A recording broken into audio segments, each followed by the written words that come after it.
I have always loved creatures others feared. Snakes, especially. Misunderstood, much like myself.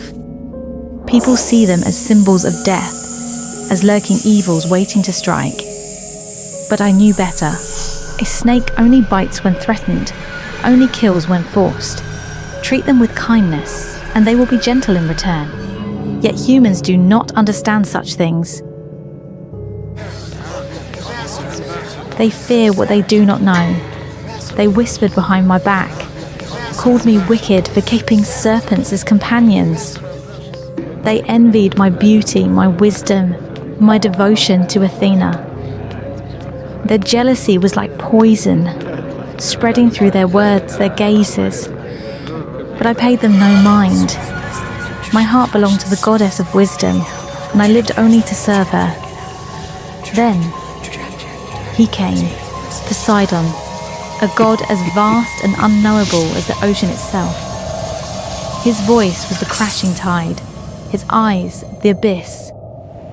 We met by chance on the shore. He weaved promises of protection, of love, of a world where I would never be alone. It was tempting, but my heart belonged to Athena, and so I refused him. Yet I did not know that my sincerity would lead me into darkness. His hands were heavy, suffocating, drowning me beneath a wave I could not escape. He did not need force, only a whisper, a cup of wine laced with something unseen, something that turned my limbs to stone before my curse ever did. And when I woke, broken and defiled, it was not his face I saw. It was Athena's.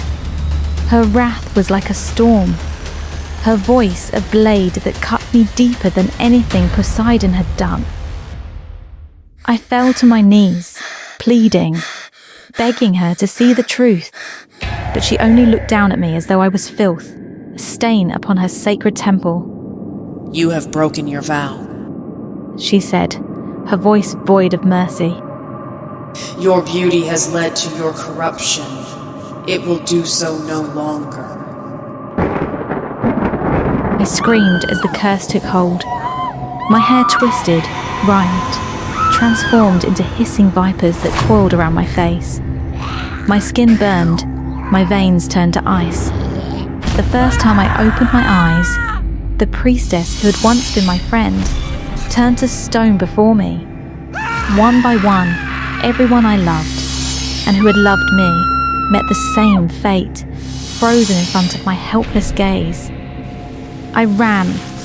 I hid in the darkest corners of the earth, veiling my face, pressing my fingers into my cursed eyes, as if I could gouge them out and be free. But the serpents wrapped around my wrists, hissing warnings, stopping me from my own destruction. They were my jailers as much as my only companions. I hated them. I hated myself. I hated him. Poseidon sat upon his throne, untouched, unpunished, while I became the monster. My rage consumed me, and I let it. I let it fester, let it twist into something dark, something deadly. If the gods would not take justice for me, I would take it myself. I went after his temples first. I found the men who worshipped him, who prayed to him, with hands still stained with the blood of the women they had defiled. They screamed as they turned to stone, their prayers turning to ash on their lips. I shattered their bodies into dust beneath my feet. But Poseidon did not care. I was nothing to him, a mere mortal, an insect squirming beneath the weight of a god. My vengeance was a drop in his ocean, meaningless against the vastness of his power. I stopped trying. Instead, I turned my gaze toward men like him. The ones who took what they wanted, the ones who whispered lies with honeyed tongues, the ones who thought themselves untouchable. They learned fear when they saw me. They learned what it meant to be hunted. I became the nightmare they told their sons about, the whisper in the dark. They set traps, they gathered their weapons, they came for me in numbers. And they failed, time and time again. They came at night, thinking they could strike unseen. I heard their boots crunch against gravel, their breath catching in their throats when they caught sight of my veiled form. The bravest among them stepped forward, sword trembling in his grip. I pulled back my hood. He locked eyes with me. The terror in them lasted only a second before his body seized, his flesh hardening, his skin turning grey. His lips parted in a silent scream as his muscles froze, as his soul was ripped from his form and trapped in lifeless stone. I had long since stopped counting how many men I had turned to statues. Their expressions of fear, of agony, of disbelief. They no longer haunted me. But what if they succeeded? Would they call it victory? Would they sing songs of their triumph, boast of slaying the monster that was once a woman? I no longer know if this is a curse or a blessing. For now, no one can ever hurt me again.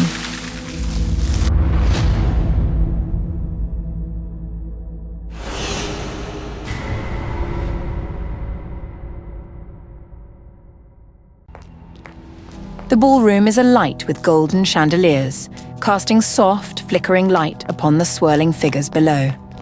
My breath catches as I see them. Belle, her gown a flowing sea of yellow, and him, the creature I once loved.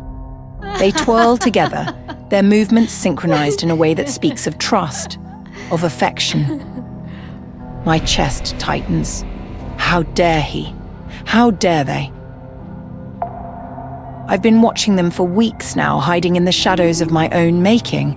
It is agony to see him care for her the way he once cared for me, to see that beastly face softened by her gaze.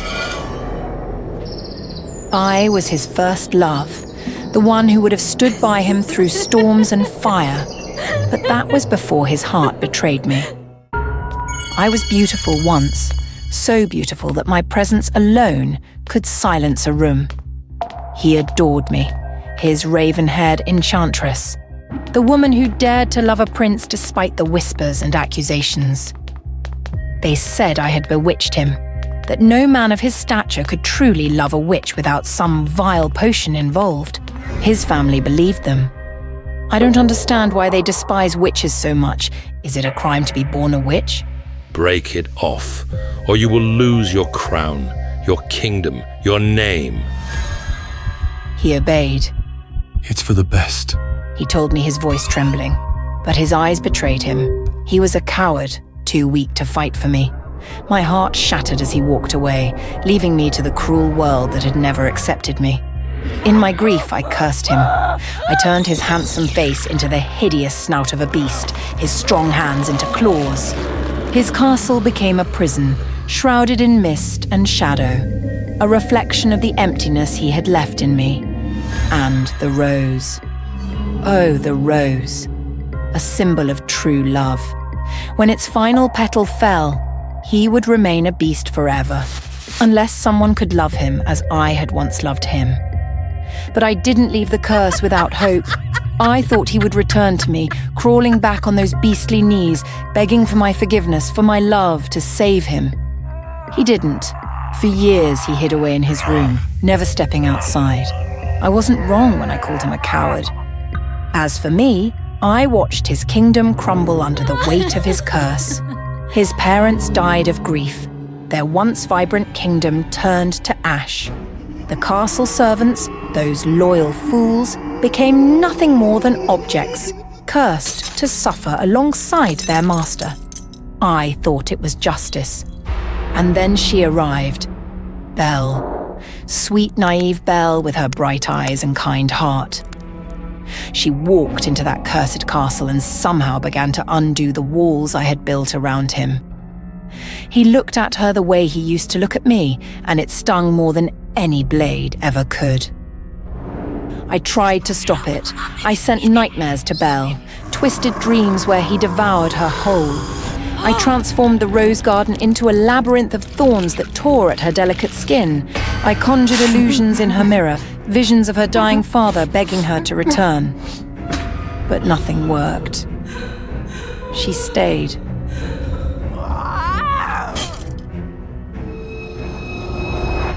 Desperation drove me to Gaston, the arrogant hunter obsessed with making Belle his wife.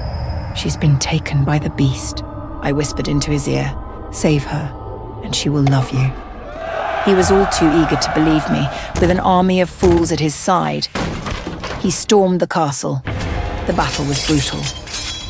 I stayed in the shadows, my heart racing as Gaston drove his blade into the beast's chest.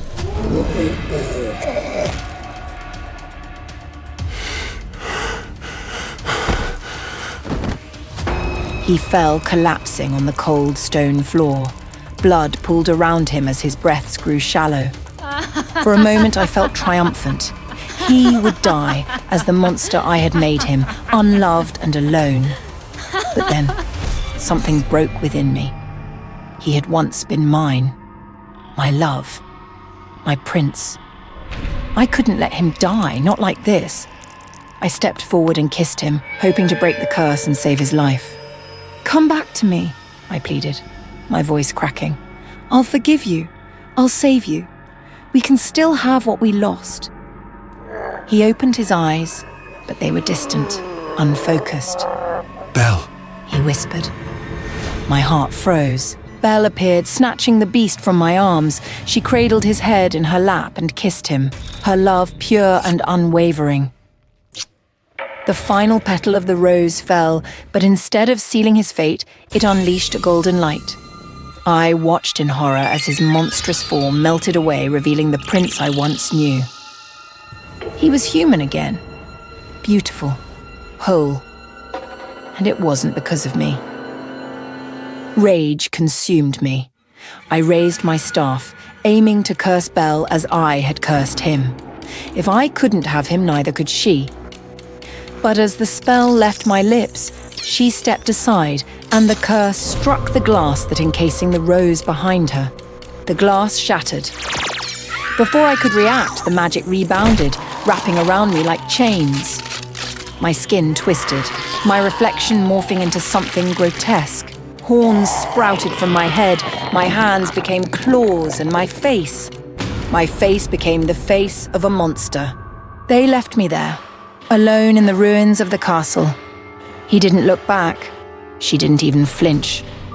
Now I sit in this decaying ballroom, watching the dust settle over the remnants of my life. I am the beast now, trapped in the prison of my own making. They have their happy ending, but I am left with nothing but the echoes of a love that once was. And the worst part? I still love him.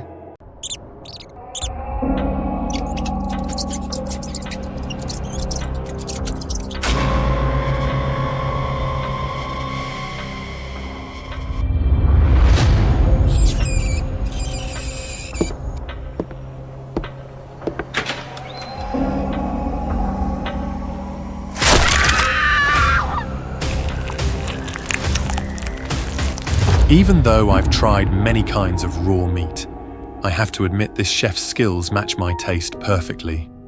The fish melts in my mouth with a sweet flavour and a faint hint of blood. Mr. Davis, you're quite the gourmet. Very few people can handle raw puffer fish without any preparation like you do. You could say I'm addicted to eating raw meat. I enjoy the fresh taste and the natural flavour of it. Eating raw meat makes me feel excited, like a predator. My mother is the one who trained me to eat raw food. Isn't that right, Mum? Don't joke around like that in front of adults, dear. When I was 7, my father passed away suddenly, which sent my mother into a crisis. She blamed me for everything. Her pain, her misfortune. Even now, as an adult capable of supporting the whole family, the distance between my mother and me remains unbridgeable. You don't look too well. Your digestive system probably hasn't adjusted yet. A glass of wine will help you feel better. This is Charles, the private chef I recently hired. His cooking skills are flawless, and he's also very observant. Truthfully, I'm feeling a bit uncomfortable, but the sweet aroma of the wine makes me feel relaxed. I suddenly want to share my thoughts and be heard. If you were locked under the stairs for 7 days, starved to the point of eating live rats, you wouldn't feel any sympathy for her either. I'm really sorry. It sounds like you didn't have an easy childhood. It's fine. I've already figured out a way to make her suffer. By eating raw meat in front of her? You're quite fascinating. After that night, Charles and I became even closer. Charles quickly understood my health condition and knew my desire to replace my daily meals entirely with raw meat. So he prepared a suitable menu to help my body gradually adapt to this new diet. The first dish was blue rare beefsteak. Both sides of the meat were seared just enough, served with butter sauce and a sprinkle of pepper. The meat remained fresh and tender without having an overpowering metallic taste. Watching the look of discomfort on Carolyn's face made the piece of meat in my mouth taste even more delicious. After my body had adjusted to digesting blue rare beefsteak, Charles started preparing dishes that were progressively rawer over the next few days. First, he served steak tartare, completely raw minced beef. Then came basashi, a Japanese dish made of raw horse meat. And the final dish, the graduation meal from my raw meat training, was shiru, a dish of live fish. Watching the little fish squirm on the soup spoon, I suppressed the guilt and a flicker of fear before eating them. Davis, you've lost your mind. This is not something a human being should be eating. Why not? Charles's skills are impeccable. This tastes 1,000 times better than the live rat I once ate. Charles, this is all your fault. You're corrupting my son. What kind of monster are you trying to turn him into? Pumpkin, gouge his eyes out for me. She's always been like this, resolving everything with violence and blaming others for her misery. But this time, I won't just quietly endure. Davis, your hand. It's just a small cut. Davis, did you really hit your brother because of a servant? He's nothing but a bloodthirsty monster. You should stay far away from him. I couldn't take it anymore. What absurd delusion was she having this time? Forcing me to see a hairy ape as my brother and demanding I abandon the only person I could confide in. What a joke. I returned to my room and quickly treated my wound. Looking at myself in the mirror, I finally realized something. Ever since switching to a raw meat diet, I feel stronger. My complexion looks healthier and my teeth seem sharper, like a true predator. Pumpkin! Pumpkin, where are you? What is she and that crazy monkey up to now? Has the monkey gone missing? That's fine. I should thank whoever got rid of my little brother. Davis, it's me. I opened the door for Charles. The metallic scent of blood mixed with herbs wafting from the tray in his hands piqued my curiosity. You didn't eat much at lunch, so I prepared an afternoon snack for you. This is herb-steamed brain. It's very nutritious and it won't taste too bloody when eaten fresh. If this were before, the sight of that red brain would have disgusted me for the entire day. But ever since I started eating Charles's raw meat dishes, these faintly bloody meals have become irresistibly appealing to me. You're really enjoying it, aren't you? I might consider letting you try more organ-based dishes. Charles, you devil! Get out here and pay for what you've done to my son. Davis, do you even know what you just ate? That's your brother's brain. I looked at Charles in shock. I never liked that crazy monkey. But what possible reason would Charles have to do something so cruel? Kill him for me. Everything happened too fast. Before I could think, the servants stormed in and attacked Charles.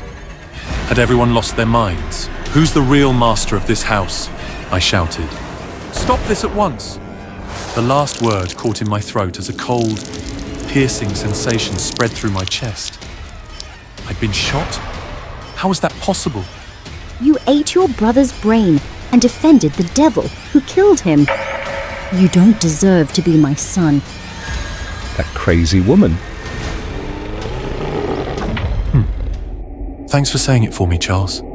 It seems he's stronger than I thought. My body felt weak and drained as darkness slowly enveloped me. I thought I was dead, but a sharp pain in my fingertips jolted me awake. I was still alive. You're alive. Don't be surprised. It's something an ordinary human couldn't survive, but for a vampire like me, it's child's play. Looks like my blood suits your taste, huh? I bet you had quite the feast.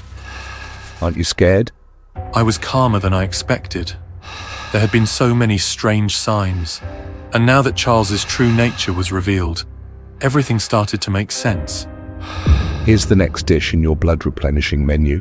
The liver of the one who shot a hole in your chest. Even though I knew where that liver came from, I didn't feel disgusted. On the contrary, it made me even hungrier. Perhaps I had already become a bloodthirsty monster like Charles. Charles looked at me with satisfaction, his eyes glowing a fiery red. Your blood, the blood of someone who only eats raw meat, is the finest I've ever tasted.